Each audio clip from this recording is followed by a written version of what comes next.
Then my husband suddenly leaned in and muttered, "We need to leave. Right now." I froze. "What are you talking about? Why?" He didn't explain a thing as we grabbed our coats and walked out, and he stayed silent the entire drive home. Halfway back, still staring straight at the road, he finally said, "That Christmas night, as twinkling lights danced and carols played, my husband whispered two words that plunged my heart into absolute dread. We're leaving." What he revealed next wasn't just a shock. It was a betrayal so deep it made me question every friendship I'd ever had. Christmas, my absolute favorite time of year, was supposed to be magical. But then, amidst the festive cheer, Daniel, my husband, leaned in, his voice a low, urgent whisper, "We have to go now." I was stunned. Asterisk why? What's going on? Asterisk, he wouldn't say another word until we were speeding away, the festive lights fading in the rearview mirror. Then he looked at me, his eyes grave, and asked, "You really didn't see it, did you?" What he told me next shattered everything I thought I knew about the person closest to my heart. The twinkling fairy lights framed Clara's porch as I pulled into her driveway. 20 years of friendship had taught me her tells. The slight curve of her lips when she was hiding something, the practiced tilt of her head when she wanted attention. But that night, a deeper, colder unease settled over me. Something felt wrong. Daniel, a doctor with an uncanny ability to notice details others missed, felt it too. His hand gripped mine, a silent warning. "We have to go now." I should have listened to him then. Instead, I brushed him off, making excuses for Clara, just like I always did. It wasn't until we were halfway home, the silence thick with unspoken tension, that he uttered three simple words I absolutely refused to believe. What I didn't know then was the sheer depth of the deception, or the crushing cost of finally seeing the truth about the woman I'd called my sister. Gravel crunched under our tires as I pulled into Clara's suburban home. The house was transformed, draped in garlands and glowing with hundreds of soft white lights. A massive, perfectly decorated tree was visible through the picture window. Cars lined the street, far more than I'd expected for what Clara had called an intimate holiday gathering. "Looks like half the town showed up," Daniel murmured beside me, adjusting his collar. He'd been unusually quiet, his hands gripping the steering wheel a little too tight. "You know, Clara," I replied, trying to sound lighthearted. "She never does anything halfway, especially for Christmas." Daniel nodded, but his expression was off. He was usually the social butterfly, charming strangers, remembering neighbors' pets. Tonight, he was just watchful. "You feeling okay?" I asked, placing my hand on his forearm. "Fine," he said, offering a smile that didn't quite reach his eyes. "Just tired from that double shift." I let it slide. Daniel's work at the hospital often left him drained. I didn't want to start Clara's party with an argument. We walked up the path, my arms laden with a charitable donation for her Winter Wishes Foundation, a check for underprivileged families. The door swung open before we could even knock. "Sarah!" Clara shrieked, her arms outstretched. My best friend stood radiant in a shimmering emerald green gown, her blonde hair styled in glamorous waves, diamond earrings catching the light. Her makeup was impeccable, highlighting bright blue eyes and rosy cheeks. She looked like something out of a high-fashion holiday catalog, the kind where models sold the dream of a perfect celebration. "You look incredible," I said, handing Daniel the donation envelope so I could embrace her. Clara held me at arm's length, her body angled slightly away. "Don't jostle me, darling," she laughed, touching her chest. "Still a bit delicate after my last round of treatments, you know?" She wore her fragility proudly, but something about how she touched herself seemed practiced, almost theatrical. "We wouldn't want that," I smiled, trying to catch Daniel's eye. But he was scanning the room behind Clara, his gaze methodical. The entryway opened to a transformed living space. Festive poinsettias and elaborate centerpieces adorned every surface. A professional photographer circulated. In the corner, a bartender mixed holiday cocktails and sparkling cider. A neon sign blazed. "Hope Springs Eternal," in cursive gold letters. Wow. I breathed, taking it all in. "Clara, this must have cost—" "Don't worry about that," she cut me off, waving dismissively. Most of it was donated. People have been so generous, especially with my foundation's latest initiative. Daniel's eyebrows rose slightly, but he remained silent. Robert, Clara's husband of 3 years, approached with 2 glasses of champagne. Tall and angular, he handed one to Daniel. "To the season of giving, and to our brave Clara," he said, his accent clipping the words. "To hope," Daniel said, clinking glasses. "You're looking well, Clara, considering." "Thank you, Daniel," Clara said, a wistful smile. "Taking it one day at a time, you know." Robert's eyes darted briefly to Clara. Something passed between them, a look I couldn't decipher. "Sarah," a familiar voice called from across the room. Olivia pushed through the crowd, her curly hair bouncing. Behind her trailed Nora and Leo, Clara's younger brother. Our old high school circle complete again. "It's been forever," Nora exclaimed, pulling me into a hug. Her willowy frame was draped in a chic black jumpsuit, tiny paint smudges visible under her fingernails. "6 months is hardly forever," I laughed. "In artist time, it's an eternity," she countered. Olivia stood back, observing us with the analytical gaze she developed as a therapist. "How's the counseling center treating you, Sarah?" "Busy as always," I replied. "Everyone needs someone to talk to." Leo lingered at the edge of our circle, his hands in his pockets. Clara's younger brother had grown into his features since high school, no longer the gangly boy who'd slipped notes into my locker. "Nice to see you," he said, his eyes lingering on mine a bit too long. "You too," I replied, suddenly aware of Daniel watching us. Clara clapped her hands. "Now that Sarah's here, I can show you all the mock-ups for the new Winter Wishes campaign. The designer finished the renderings yesterday." She led us to a side room, chattering about digital campaigns and projected impact. Daniel fell in a step beside me, his fingers brushing mine. "Notice anything?" he whispered. "Like what?" I asked, keeping my voice low. He shook his head. "Never mind." The side room was meticulously arranged, showcasing glossy brochures, elaborate schematics for a Holiday Village fundraising event, and a large display board with testimonials from families her foundation had supposedly helped. A crystal ornament hung over a detailed miniature replica of a care facility. "It's stunning," Nora gasped.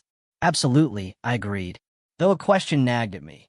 This level of luxury and detail seemed at odds with Clara and Robert's usual budget, even with Robert's publishing job and Clara's nonprofit. This display alone probably cost more than they made in 3 months. Most of it was donated by vendors who support the Winter Wishes Foundation, Clara explained, as if reading my thoughts. "They want to showcase their products and support a good cause." "That's convenient," Olivia remarked, her therapist's skepticism showing. Clara's smile tightened almost imperceptibly. "It's networking," she said. "The best kind." As the others admired the elaborate displays, I noticed Daniel standing in the doorway, his phone out. He was taking pictures, zooming in on specific details. When he caught me watching, he quickly pocketed the device. Back downstairs, the party was in full swing. Holiday carols played, festive games were organized, and more donations piled high on a table. Through it all, Daniel remained on the periphery, watching, texting, his usual social charm nowhere to be found. During a lull, I cornered him by the drinks table. "What's going on with you today?" "Nothing," he said, but his eyes scanned the room. "Just tired." "You keep saying that, but you're acting weird. You've barely spoken to anyone." He sighed, running a hand through his dark hair. "I'm sorry. I just noticed some things that don't add up." Before I could press further, the photographer called for a group photo. We arranged ourselves around Clara, who positioned herself front and center, a brave, serene smile on her face. As the photographer counted down, Daniel stepped back, his attention caught by something or someone across the room.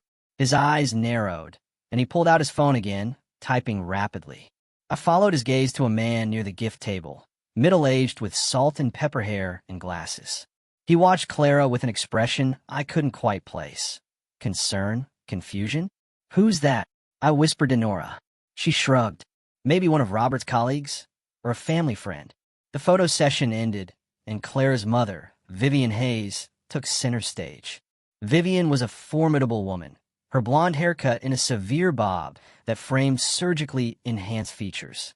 When Clara shared her diagnosis with us, Vivian began, glass raised. I thought of all the strength she's shown, all the hope she gives.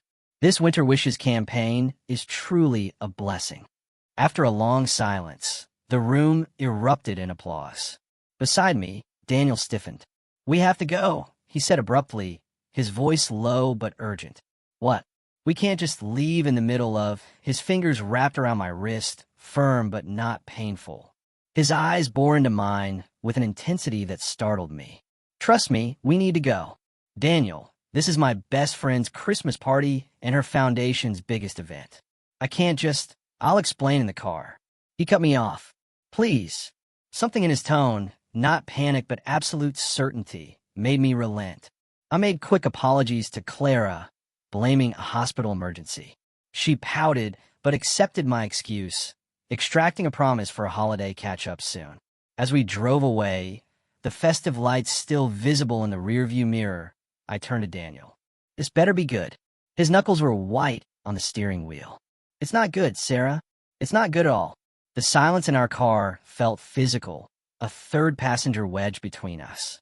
Daniel drove with mechanical precision, eyes fixed on the road. Outside, Christmas decorations painted everything in cheerful colors that seemed to mock the growing tension inside. "Are you going to tell me what that was about?" I finally asked, breaking the quiet. "Or should I just guess?" Daniel's jaw tightened. "Give me a minute to figure out how to say this." "Say what?" "That you embarrass me in front of everyone I care about? That you pull me out of my best friend's party like we were fleeing a crime scene?"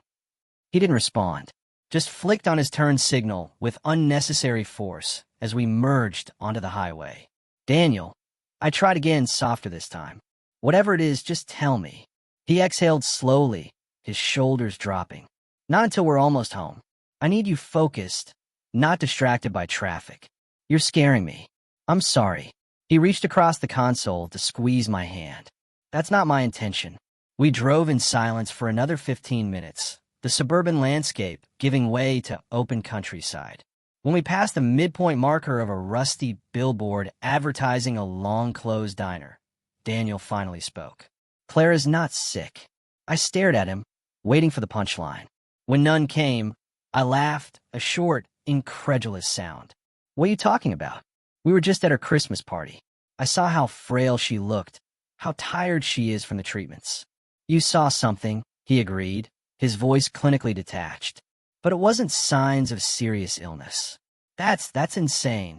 I twisted in my seat. "I've known Clara since we were 6 years old. I think I'd know if she was faking a terminal illness." "Would you?" His eyes flicked to mine briefly before returning to the road. "When was the last time you actually saw her struggling, truly in pain?" The question landed like a slap. I opened my mouth to answer, then closed it. I pictured every interaction with Clara over the past months. The diagnosis announcement, the charity events, the tough days she described. Each time there had been hugs, but always at angles, always brief, always controlled. "She's very private about her health," I said defensively. "Lots of people are. That's convenient." "Stop it," I snapped. "This is ridiculous. You can't possibly think Clara is faking this. What would be the point?"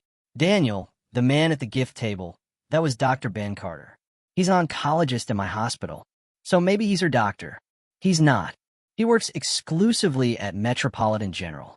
Clara goes to St. Elizabeth's Medical Center. You told me that yourself when she first announced her condition." I frowned. Maybe she switched doctors. "Sarah." Daniel's voice was gentle now. He recognized my confusion. We made eye contact, and he looked concerned. Deeply concerned about what? I don't know exactly.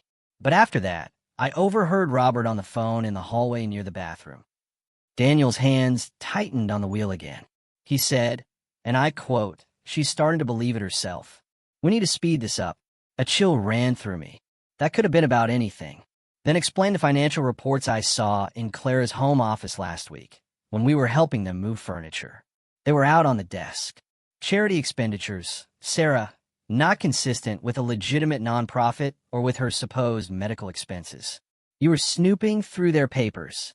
I was aghast. They were out on the desk. Blood test panels, Sarah, not consistent with pregnancy. They were right there. Financial statements, donation logs, not adding up. You had no right. I'm a doctor. I know what I saw, and I know what a real nonprofit's books look like. Anger flared inside. Me hot and defensive. So what? You think this is all some elaborate hoax? That my best friend is walking around pretending to be terminally ill, running a fake charity? Do you hear how crazy that sounds? More than crazy, he agreed. Possibly pathological. This is, I sputtered, searching for words. This is jealousy. You've always been weird about my friendship with Clara. Daniel's face hardened. That's not fair, is it? Ever since we got married, you've made comments about how much time I spend with her, how she calls too late, how she always needs something because she's manipulative. His voice rose for the first time. She uses you, Sarah. She always has. Pull over. My voice was ice. What? Pull over. Daniel guided the car onto the shoulder, putting it in park, but leaving the engine running. We sat in charged silence, the soft hum of the air conditioning the only sound. I don't want to fight, he said finally. I'm telling you what I observed because I'm worried for you, for her even. I turned to stare out the window, biting back tears. You're wrong about this. I hope I am. His voice was soft now. But think about it. Really think. When did she announce her condition? Last spring. That's almost 9 months ago. Has her body changed the way a person with a severe illness would? Not just her complexion, but significant weight loss, loss of hair, the physical tolls of chemotherapy, or other treatments. I thought about Clara at the party. Her vibrant hair, her slim figure, her sparkling eyes. Terminal illness takes a devastating toll. She's always been strong, I said weakly.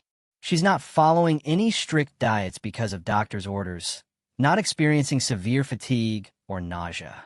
Have you ever heard her mention real side effects from her supposed treatments or actual appointments with a specialist? I hadn't. Clara's illness had been, by her own account, a quiet, dignified struggle, full of inspiring resilience. No messy, painful details. And that campaign display, Daniel continued. Everything still in glossy mock-ups. Nothing implemented yet, almost like it's for show. Stop. I cover my ears childishly. Just stop. He fell silent, waiting. Slowly, unwillingly, I let myself consider his observations. The careful way Clara positioned herself in photos. How she never seemed truly ill, just delicate. The way she changed the subject whenever I asked specific questions about her treatment plan. Why? I whispered, dropping my hands. Why would anyone do this? I don't know, Daniel admitted. Attention money. That Christmas party wasn't cheap. And she said most things were donated. What does that even mean? The extravagance of the event replayed in my mind. The professional catering, the designer decorations, the elaborate displays. Clara's foundation focused on helping families during the holidays. Could there be a connection? I need to know for sure, I said finally. Daniel nodded, putting the car back in drive. So do I. As we pulled back onto the highway, doubt crept in like a fog, obscuring the certainties I'd built my life around. I'd known Clara longer than anyone outside my family. We'd shared everything. First periods, first kisses, college anxieties, wedding jitters. She was the sister I never had.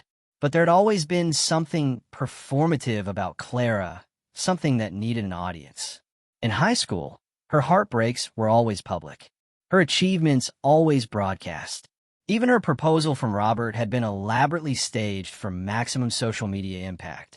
I keep thinking about what her mother said. Daniel mused, breaking into my thoughts. A blessing after a long silence. What silence?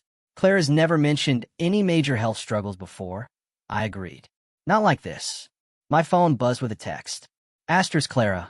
Missed you at the party. Holiday lunch soon. Just us girls. So much to tell you. Asterisk, I stared at the message, seeing it with new eyes. So much to tell me. What hadn't she already shared about her condition or her foundation? The rest of the drive passed in contemplative silence. By the time we pulled into our driveway, the sun was setting, painting the sky in shades of orange and pink. What now? I asked as Daniel cut the engine. He turned to me, his face gray in the fading light. That's up to you. She's your friend. I nodded slowly. I need to find out the truth. Whatever that is. We'll face it together, he agreed. That night, I lay awake long after Daniel's breathing had deepened into sleep. My mind replayed every interaction with Clara over the past 9 months, searching for clues I might have missed. The bravery in her voice when she called with the news, the way she declined my offer to accompany her to appointments, the vague answers about her prognosis and treatment recommendations. By morning, I had made a decision. I needed to see for myself. The day after the party dawned bright and clear. Daniel had an early shift, leaving me alone with my tumultuous thoughts. I paced our kitchen, coffee growing cold, replaying his accusations. Could it be true? Could my best friend, the person I trusted most in the world besides my husband, be living such an elaborate lie?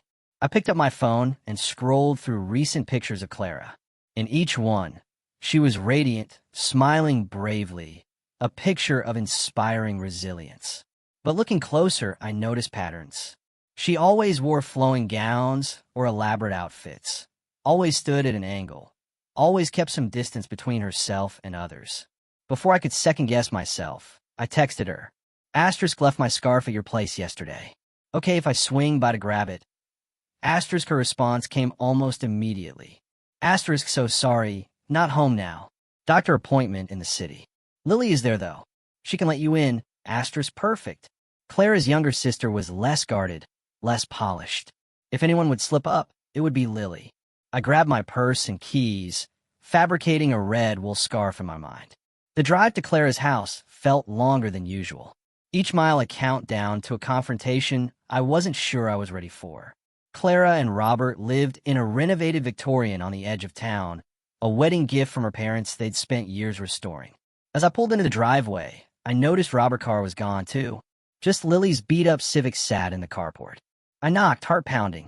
Footsteps approached, and the door swung open. Lily, hair pulled into a messy bun, wearing sweatpants and one of Clara's old college t-shirts, blinked at me. Sarah? Her surprise seemed genuine. What are you doing here? I left my scarf yesterday. I explained, forcing a smile. Clara said you'd let me in to look for it. Oh, Lily said, then stepped aside. Sure, come in. It's probably in the living room with all the party stuff. I stepped into the house, immediately struck by how different it felt. Without the crowd and decorations, it seemed hollow, almost staged. Sorry about the mess, Lily said, gesturing to a half-eaten breakfast on the coffee table. I wasn't expecting company. No worries. I scanned the room, pretending to look for my non-existent scarf. The party was beautiful. You all must have worked so hard. Mostly the event planner, Lily shrugged. Clara had very specific requirements for the charity launch. I'm sure she did. I moved toward the dining room, where a bottle of red wine sat open on the table beside a plate with half a steak. Late breakfast? Lily flushed. Robert's from last night. Steak and red wine. I raised an eyebrow. Bit heavy for Clara these days, isn't it? With her treatments? Oh, she didn't. Lily stopped herself, eyes widening slightly. I mean, she had something else. Lighter fare. I nodded, filing away the slip. Where's Clara today? She mentioned a doctor's appointment. Lily shifted uncomfortably. Yeah, she went to a clinic out of town. Special monitoring or something. Her voice wavered on the last words. Is everything okay with her health? I pressed, watching her reaction. Fine. Everything's fine. The answer came too quickly. Just routine. That's good to hear. I wandered toward the side room where the campaign mock-ups were. Mind if I check in here for my scarf? Maybe it ended up in with the charity materials somehow. I'll come with you, Lily said a little too eagerly. The side room looked exactly as it had yesterday, pristine, untouched. Now that I was looking with new eyes, I noticed what Daniel had pointed out. None of the campaign materials had been distributed. The Holiday Village replica was still under a dust cover. Even the care packages on a shelf still had the labels attached. Not a single one opened or filled. It's like a showroom, I murmured, running my fingers along a display table. Clara wants everything perfect before she officially launches anything, Lily explained. You know how she is. I thought I did, I said softly. As Lily turned to check a storage bin for my scarf, I noticed something behind a stack of glossy brochures. A small, leather-bound journal wedged, as if it had fallen and been forgotten. When Lily wasn't looking, I slipped it into my purse. Not here, Lily announced. Maybe downstairs in the coat closet. We returned downstairs, and I made a show of checking various spots. I should get going, I said finally. I probably left in the car after all. I'll tell Clara you stopped by, Lily offered, walking me to the door. Please do. I paused on the threshold. Lily, is everything really okay with Clara? She seems different lately. Something flickered across the younger woman's face. Doubt. Fear. She's going through a lot, she said carefully. But she'll be fine. She always is. If she needs anything, you'll be the first to know. Lily finished, but her smile didn't reach her eyes. I was halfway to my car when I heard voices from the side of the house. Instinctively, I ducked behind a large hydrangea bush. Clara's voice, clear and sharp, carried through the open kitchen window. I don't care what he thinks. This will be over after the donation clears. My blood ran cold. Asterisk donation? What donation? Asterisk I crept closer, but Clara had lowered her voice. I could make out only fragments, not backing out now, and too much invested. The sound of footsteps on gravel sent me scrambling back to my car. I slid into the driver's seat just as Clara rounded the corner of the house. Phone pressed to her ear, face set in an expression I'd never seen before, calculating cold. I started the engine and pulled away, heart hammering. In my rear-view mirror, I saw Clara watching my car, her free hand not delicately placed on her chest, but hanging loosely at her side. Once safely down the street, I pulled over and called Daniel. You might be right, I said when he answered, my voice shaking. Something's definitely off. What happened? His concern was palpable, even through the phone. I went to her house, found a journal, heard her talking about a donation clearing, saying it would be over after that. Daniel was silent for a moment. Did you see any medical paperwork? Anything concrete about her actual condition? No, but Lily was acting weird, and there was red wine and steak on the table in the campaign room. Nothing's been launched, Daniel. It's all still in mock-ups. Keep the journal, he advised. We might need it as evidence. Evidence of what? I asked, suddenly afraid. What exactly do you think is happening here? Daniel's voice was grim. Best case scenario, some kind of delusional episode. Worst case, fraud. After we hung up, I sat in my car, staring at Clara's journal in my lap. Opening it felt like a betrayal, but not opening it felt like enabling whatever was happening. I took a deep breath and flipped to the first page. Asterisk, my dearest hope, though you're not yet realized, you're already in my heart. Each day I wait for you is a day closer to achieving our vision. They don't understand. They say it's not possible, that I should accept reality. But visionaries know. Visionaries always know. Our foundation is ready. Our mission is waiting. All we need now is the means. With eternal hope. Asterisk, the entry was dated 3 years ago. I flipped through more pages. Each one a detailed plan, a letter to this phantom vision. Some were hopeful, some angry, some desperate. The most recent, dated just 2 weeks ago, sent chills down my spine. Asterisk, my miracle campaign. They've all finally accepted your coming. The donations are flowing in. Soon we'll have everything we need to bring our winter wishes home properly. Just a little longer now, and no one will be able to take our dream away from me again. Forever yours, Clara. Asterisk, what had happened 3 years ago? Clara and Robert had only been married for a few months then. Had there been a business failure no one knew about? A loss of a major investment? My phone buzzed with a text from Clara. Asterisk, saw you driving away. Did you find your scarf? Asterisk, I froze, unsure how to respond. Before I could decide, another text came through. Asterisk, Sarah, I need to tell you something. Something I haven't told anyone else. Can we meet tomorrow? Somewhere private. I've been keeping a secret for too long, and you're the only one I trust with the truth. Asterisk, I stared at the screen, a mixture of dread and vindication washing over me. Whatever was happening with Clara, I was about to find out. With trembling fingers, I replied, asterisk, of course. Name the time and place. Asterisk, her response came immediately. Asterisk, the cabin at Lake Morrison. Noon. Come alone. Asterisk, the cabin. Her family's summer place, isolated and private. The perfect spot for a confession or a confrontation. I started the car again, Clara's journal secure in my purse, and drove home with the weight of 20 years of friendship pressing down on me. By the time I pulled into our driveway, I had made up my mind. I would meet Clara tomorrow, hear her out, and then decide what to do. Daniel was waiting for me in the kitchen, still in his scrubs from his hospital shift. One look at my face told him everything. "You found something?" he said. It wasn't a question. A lot of some things I said sink, ing, into a chair at our kitchen table. And tomorrow, I'm going to find out the rest. I showed him the journal, watched his expression darken as he read. When he finished, he closed it carefully and set it down between us like a bomb that might detonate. "Whatever you're walking into tomorrow," he said quietly, "be careful.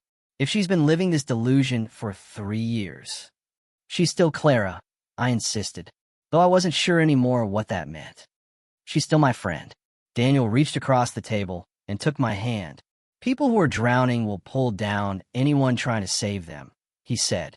"Remember that." That night, I left Daniel a voicemail before falling into a troubled sleep.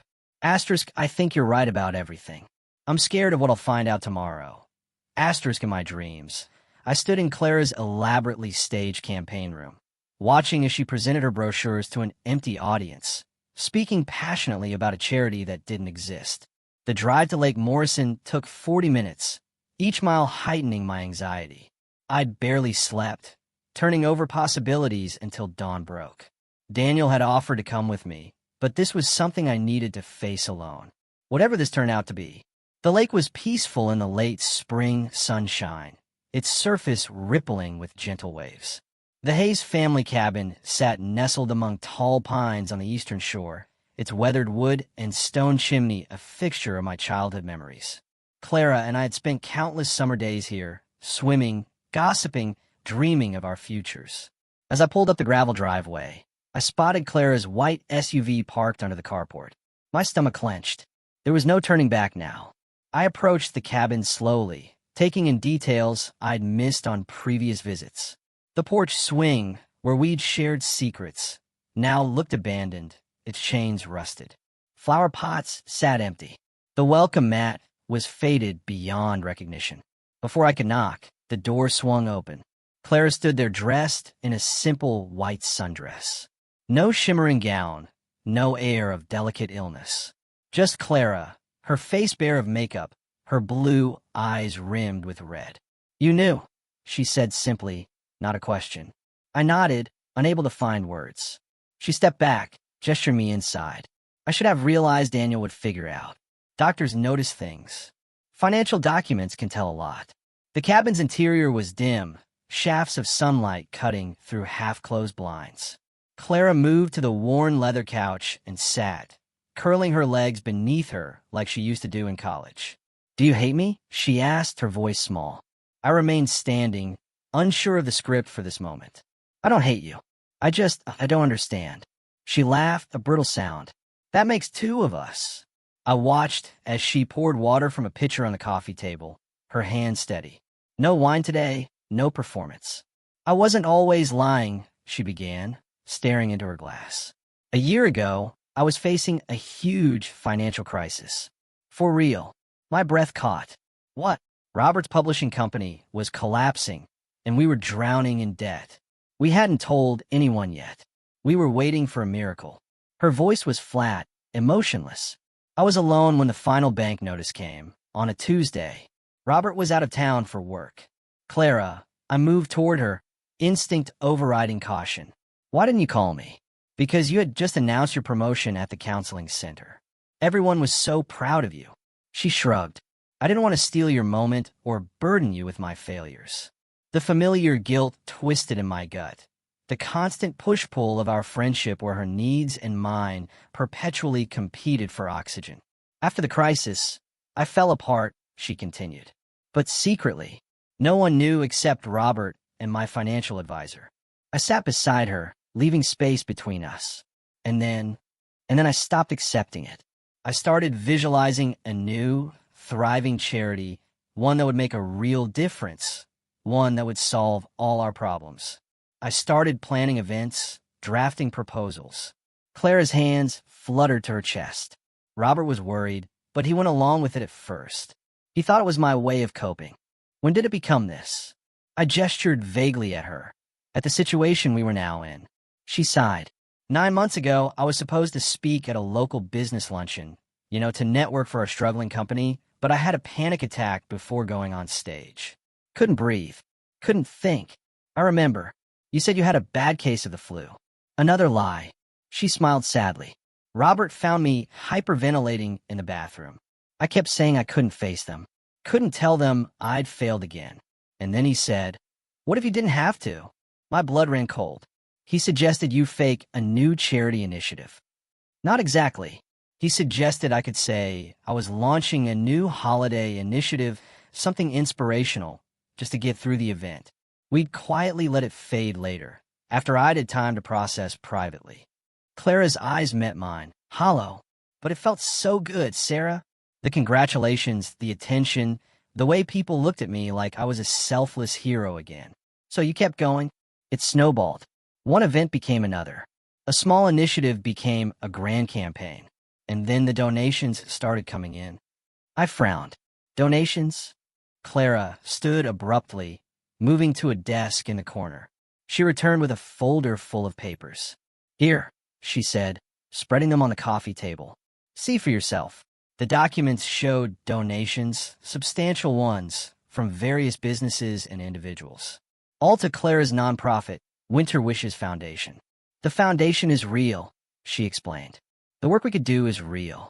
We could provide holiday support to families in need. What isn't real is," she trailed off, "your ability to actually deliver on that promise," I finished. She nodded, eyes downcast. "I don't understand. Why would your personal financial struggles affect donations to your nonprofit?" "Because of who the donors are." Clara shuffled through the papers, pulling out several checks with familiar names.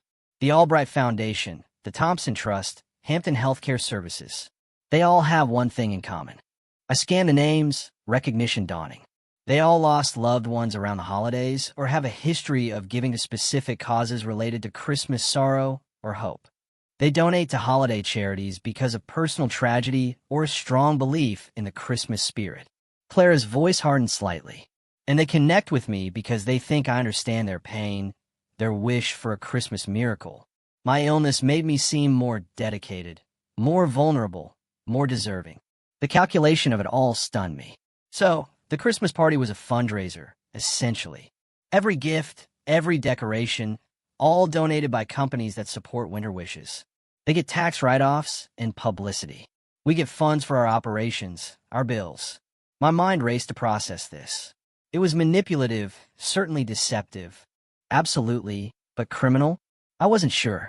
"Clara, this is..." My phone buzzed in my pocket. A text from Daniel. Asterisk Dr. Carter just emailed me. He says he filed a fraud report regarding the foundation. Asterisk, my heart sank. I looked up at Clara, who was watching me intently. "Bad news?" she asked. I hesitated, then turned my phone screen toward her. She read the message, her face draining of color. "Who else knows?" I asked quietly. "Just Robert and Lily. She figured it out last month." Clara's composure cracked. "Sarah, I can't go to jail. The foundation will collapse. All those families we promised to help, they'll have nothing. You should have thought of that before you started this performance." "I know." Tears spilled down her cheeks. "I know it was wrong, but I'll make it right. Once the final donation from clears, it's for a new holiday outreach program. I'll announce that the initiative has been postponed due to my worsening condition. There will be sympathy, not suspicion. No one will question it." The coldness of her planning chilled me. This wasn't grief or delusion speaking. This was calculation. And what about all the people who care about you, who've been worried about you, shopping for you, planning for you? What about their feelings? "They'll recover," she said dismissively. "People always do." "I'm not sure I will," I admitted. Something shifted in Clara's expression. A flash of the girl I'd grown up with. Vulnerable and real. "I need you, Sarah. You're the only person who won't abandon me over this." The weight of 20 years of friendship pressed down on me. The sleepovers, the graduations, the weddings, the secrets shared and promises made. The time she'd been there for me and the time she hadn't. "I'll think about it," I said finally, gathering my purse. "But Clara, this has to stop. Today." She nodded, desperation in her eyes. Anything you want. Just don't tell anyone else, please. As I drove away, the cabin growing smaller in my rearview mirror, I felt hollow. The Clara I thought I knew had disappeared, replaced by someone I barely recognized. On the highway, my phone rang through the car speakers. Daniel, you were right, I said before he could speak. About everything. Are you okay? His concern warmed the chill that had settled in my chest. No, I admitted. I'm really not. Come home, he said softly. We'll figure this out together. But as I drove, a nagging question persisted. Something about the donation Clara had mentioned. The name was familiar beyond just seeing it on the donor list. I took the next exit and pulled into a coffee shop parking lot, searching my phone contacts. There it was, Mrs. Albright, the stern widow I'd met at a charity gala last year. She had taken an interest in my counseling work with grieving families who found the holidays particularly difficult. Before I could second-guess myself, I dialed her number. Mrs. Albright, this is Sarah Walker. We met at the Bright Futures Gala. I swallowed hard. I was wondering if I could ask you about a donation you made to the Winter Wishes Foundation.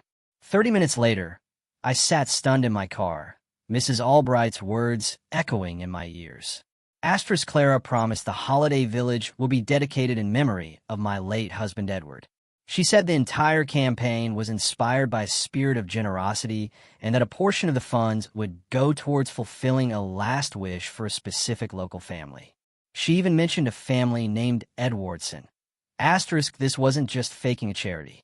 It wasn't just misleading donors. It was strategic emotional manipulation of grieving families. And suddenly I knew I couldn't protect Clara anymore. The post appeared on a local community forum 3 days later. Fraud alert. Local nonprofit director faking illness and charity to secure donations. I didn't write it. Neither did Daniel. But the damage was done. Within hours, the story spread through our small town like wildfire. Screenshots circulated on social media. Local news picked it up. Clara's phone went straight to voicemail. Robert deleted his accounts. Daniel was called in to speak with the hospital administration, as was Dr. Carter, the oncologist who'd been at the party. Both were asked to provide statements about what they'd observed. I didn't say anything specific, Daniel assured me that evening, loosening his tie as he collapsed onto our couch. Just confirmed that as a medical professional, I had concerns about the authenticity of her condition, and as a financial observer, about the Foundation's books. This is a nightmare, I murmured, scrolling through the endless comments online. People we'd known for years were expressing shock, disgust, anger. Some defended Clara, suggesting mental illness. Others called for criminal charges. How did this get out? Daniel asked. You didn't tell anyone but me, right? And Mrs. Albright, I admitted, but she wouldn't have posted this. She was horrified, embarrassed. Someone else at the party must have had suspicions. Or maybe it was Lily. Whoever it was, the result was the same. Clara's carefully constructed world was imploding, and I was watching it happen from a distance. The letter arrived the next day, hand-delivered to our mailbox. I recognized Clara's elegant handwriting immediately. Asterisk Sarah, I know what you did. I trusted you with my truth, and you betrayed me, just like everyone else eventually does. Don't bother denying it. You were always jealous of my life, my marriage, my success. You pretended to be supportive, but deep down, you've been waiting for me to fail. Well, congratulations. You've destroyed everything I built. I hope you're satisfied. Clara. Asterisk, no apology, no acknowledgement of her deception. Just blame shifted squarely onto my shoulders. I crumpled the letter, a memory surfacing from our junior year of high school.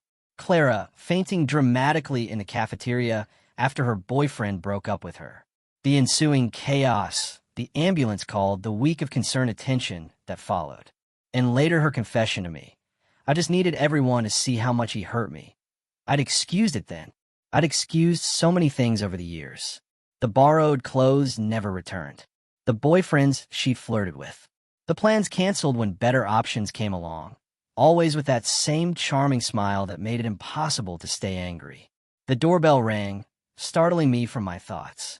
Nora stood on our porch, her artistic bohemian style replaced by jeans and a simple t-shirt. She looked exhausted.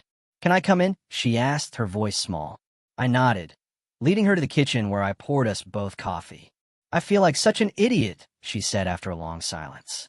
I lent her $5,000. My head snapped up. "What?" Nora nodded, shame coloring her cheeks. "For the Winter Wishes Holiday Village."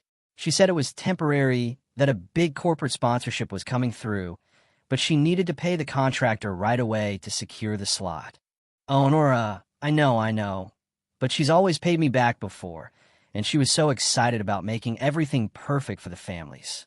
Nora's eyes filled with tears. "There is no holiday village, is there?" "No," I confirmed gently. "There isn't. Was there ever?" A year ago, she faced a major financial collapse. Nora absorbed this, nodding slowly. "That makes more sense than whatever this is." "Did she approach anyone else for money?" "Olivia, maybe?" They had lunch a few weeks ago. Clara was pretty focused on her afterward. I made a mental note to call Olivia. If Clara had been systematically targeting our friend group for loans, this was worse than I'd imagined. After Nora left, I did exactly that. Olivia answered on the first ring, her therapist voice in full effect. "I've been expecting your call," she said. "You want to know if she asked me for money too?" "Did she?" "Not directly, but she talked a lot about her foundation's work. How they needed a mental health component for families struggling during the holidays. How perfect I would be to consult." Olivia sighed. "I offered to volunteer my time." She seemed disappointed. "You saw through it. Professional hazard.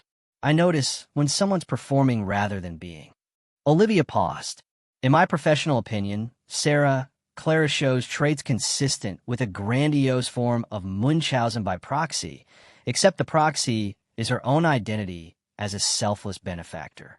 She's created a narrative where she gets sympathy, attention, and now financial gain, all centered around a suffering that doesn't exist and a charity that's built on sand."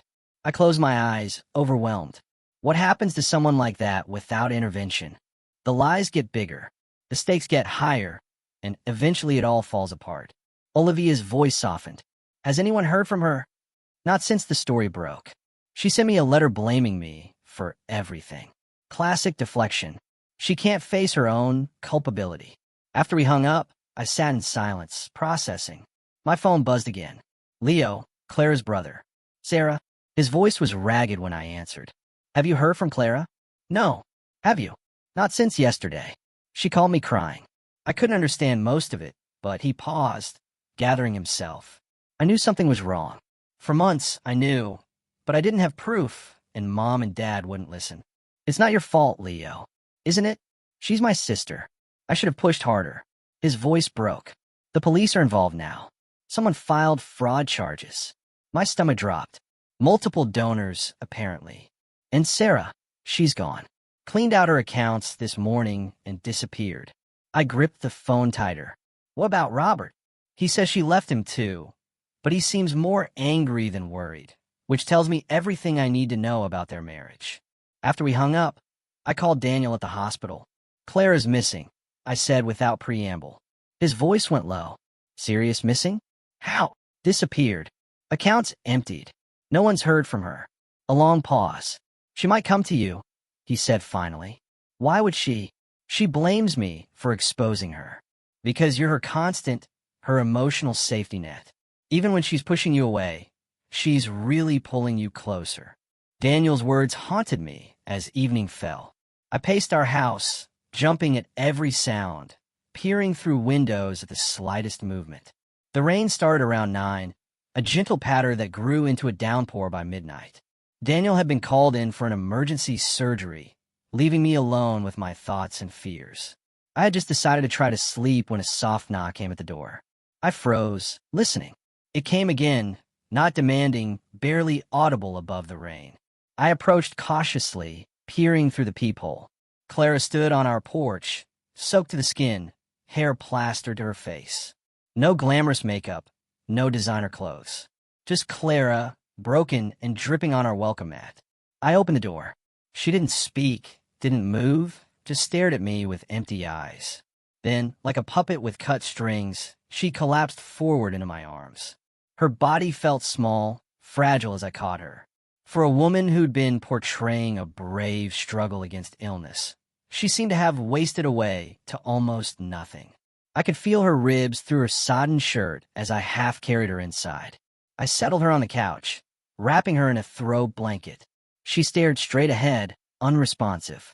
I made tea she didn't drink, asked questions she didn't answer. Finally, I just sat beside her in silence, watching the rain streak down our windows. After what felt like hours, she spoke one sentence, barely a whisper. "Tell me what to do. I'll do it." I looked at her, this stranger wearing my best friend's face, and felt nothing but exhaustion. Daniel found us like that when he returned home at dawn. Clara curled into a ball on our couch, me sitting vigil in the armchair across from her. One look at his face told me he'd heard the news. "They've issued a warrant," he said quietly, leading me into the kitchen. "Fraud, multiple counts. The Albright Foundation is pressing charges." I glanced back at Clara's sleeping form. She has nothing left. No money, no home, no reputation. "That's not our problem." Daniel's voice was firm, but not unkind. "Sarah, she manipulated grieving families. She took advantage of people's pain. She stole money under false pretenses. I know she needs to face consequences and professional help. I know that too." Daniel sighed, running a hand through his hair. "She can't stay here. I want her out by noon." I nodded, unable to argue. He was right. Harboring Clara now would make us complicit in whatever came next. After he left for his shift, I made coffee and toast, setting a plate in front of Clara, who had finally stirred. "Daniel wants you gone by noon," I said, not bothering to soften the blow. She nodded, picking at the toast without eating it. "Where will I go?" "You could turn yourself in. Start taking responsibility." A bitter laugh escaped her. "They'll put me in jail. Maybe, maybe not. But running will only make it worse." She looked up at me, a spark of the old Clara in her eyes. "A documentary producer called me yesterday. Wants to interview us both. Deception and emotional fraud in the social media age. Offered good money. You can't be serious." "Why not? At least I control the narrative." I stared at her, incredulous. Even now, she was thinking about the performance, the audience, the attention. "Clara, this isn't a PR problem. It's not something you can spin or repackage. You lie to everyone who loves you. You exploited people's grief for money. For the foundation," she corrected automatically. "The money went to the foundation which you controlled, which enhanced your reputation, which gave you access to powerful people." I leaned forward, forcing her to meet my eyes. "Stop lying to yourself, if no one else." Something cracked in her expression. "What do you want from me, Sarah? Tears, confession, self-flagellation? Will that make you feel better about abandoning me when I need you most?" "This isn't about me. It's always been about you." Her voice rose, color flooding her pale cheeks. Perfect Sarah with her perfect husband and perfect career and perfect moral compass.